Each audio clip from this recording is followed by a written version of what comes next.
ആദ്യ മത്സരത്തിൽ സ്വിറ്റ്സർലൻഡിനോട് പൊരുതി സമനില നേടിയിരിക്കുകയാണ് ഖത്തർ. എന്തായാലും ഈ മത്സരം നടന്ന സ്റ്റേഡിയത്തെക്കാൾ ആവേശമായിരുന്നു ഇന്ന് വളപട്ടണത്ത് ഈ മത്സരം കാണാനുണ്ടായിരുന്നത്. അവസാനത്തെ ഈ സമനില ഗോൾ 94-ാം മിനിറ്റിൽ നേടിയപ്പോൾ എന്തായാലും ഈ പ്രൊജക്ടർ, അതായത് ആളുകൾക്ക് കാണാൻ വേണ്ടി വെച്ചിരുന്ന ഈ പ്രൊജക്ടറൊക്കെ വലിയ ആവേശം കൊണ്ട് നിറയുകയായിരുന്നു.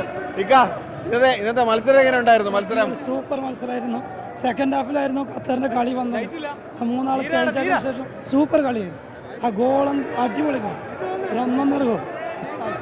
ഫസ്റ്റ് ഹാഫിൽ കുറച്ച് നിരാശപ്പെടുത്തി, പക്ഷെ സെക്കൻഡ് ഹാഫിൽ കയറി വന്നു. സെക്കൻഡ് ഹാഫിൽ നല്ല കളി കളിച്ച് സബ്സ്റ്റിറ്റ്യൂട്ട് ഇറങ്ങിയ കളിഞ്ഞ ആ കളി മാറി. പിന്നെ ലാസ്റ്റ് ടൈമിൽ ആ ഗോളും കൂടി അടിച്ചപ്പോൾ വളരെ സന്തോഷമായി. നമ്മളെ പയ്യനെ ഇറങ്ങിയില്ലെങ്കിൽ കുഴപ്പമില്ല, ടീം ജയിച്ചല്ലോ.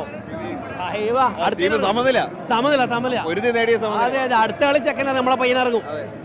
ഇന്നത്തെ മത്സരം എങ്ങനെ ഉണ്ടായിരുന്നു? അവസാന നിമിഷം വരെ പെനാൽറ്റി ഒഴികെ നല്ല കളിയായിരുന്നു. പക്ഷേ വേണ്ടത്ര പെനാൽറ്റി ആയിരുന്നു അവര് കൈമേത്. പക്ഷെ ഖത്തറാണ്, ഒരു സംശയമില്ല. വളരെ സുന്ദരമായ ആ ക്രോസിലൂടെ ഹെഡ് അടിച്ചിട്ട് നല്ല ഗോളായിരുന്നു. ഈ വേൾഡ് കപ്പിലെ ഏറ്റവും നല്ല ഗോളായി തീരുമാനിക്കട്ടെ. ഗോൾ മനോഹരമായിരുന്നു, പക്ഷെ ഗോൾ പൊസിഷൻ കൂടുതൽ സ്വിറ്റ്സർലാൻഡിനായിരുന്നു. തീർച്ചയായും കളി കൂടുതൽ അവർക്കായിരുന്നു, അതൊക്കെ സമ്മതിക്കുന്നു. അവസാന നിമിഷം സെക്കൻഡുകൾ ബാക്കി നിൽക്കെ വളരെ സുന്ദരമായ ആ ക്രോസിലൂടെ നല്ലൊരു ഗോൾ അടിച്ചിരുന്നു. 3 മിനിറ്റ് കൊണ്ട് എന്തായാലും നമ്മൾ വരും, ഉയർച്ചയിലേക്ക് പോകും. തഹസിന് കളിക്കാൻ പറ്റിയില്ല, അതിൽ ചെറിയൊരു നിരാശയുണ്ട്. ആ നിരാശ നമ്മൾ മാറിക്കിട്ടി. പ്രതീക്ഷയാണ്, നല്ല പ്രതീക്ഷയാണ്.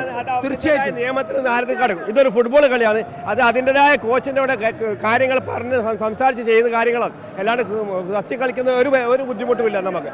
അടുത്ത കളിയിൽ പട്ടണംകാരെന്ന നിലയ്ക്ക് നമുക്കൊരു ചെറിയ വളരെയധികം നമ്മൾ ആഗ്രഹിച്ചതാണ് അവൻ കളിക്കുന്നത്. പക്ഷെ ഇൻഷാ അല്ലാ അടുത്ത കളിയിൽ തീർച്ചയായും അദ്ദേഹം കളിക്കും. അദ്ദേഹം ഒരു ഗോൾ അടിക്കുകയും ചെയ്യും ഇൻഷാ അല്ലാ. അപ്പൊ അതാണ് വളപട്ടണത്തിൽ നിന്നാണ് നമ്മൾ സംസാരിക്കുന്നത്. എന്തായാലും മത്സരം കഴിഞ്ഞു. എന്തായാലും ഈ ഖത്തർ സമനില നേടിയതിൽ അവർക്ക് എല്ലാവർക്കും വലിയ ആശ്വാസമുണ്ട്, സന്തോഷമുണ്ട്. അതാണ് അവർ പ്രകടിപ്പിച്ചത്. എന്തായാലും തഹസീന് കളിക്കാൻ പറ്റിയില്ല എന്നുള്ള ഒരു ചെറിയ നിരാശയുണ്ട്, വിഷമമുണ്ട്. പക്ഷേ അടുത്ത കളിയിൽ തഹസീൻ ഇറങ്ങും എന്നാണ് അവരിപ്പോൾ ആഗ്രഹിക്കുന്നത്, പ്രതീക്ഷിക്കുന്നത്. വളപട്ടണത്തിൽ നിന്നും രജീഷ് കരിവള്ളൂരിനൊപ്പം അജീഷ് ജയകുമാർ, 24.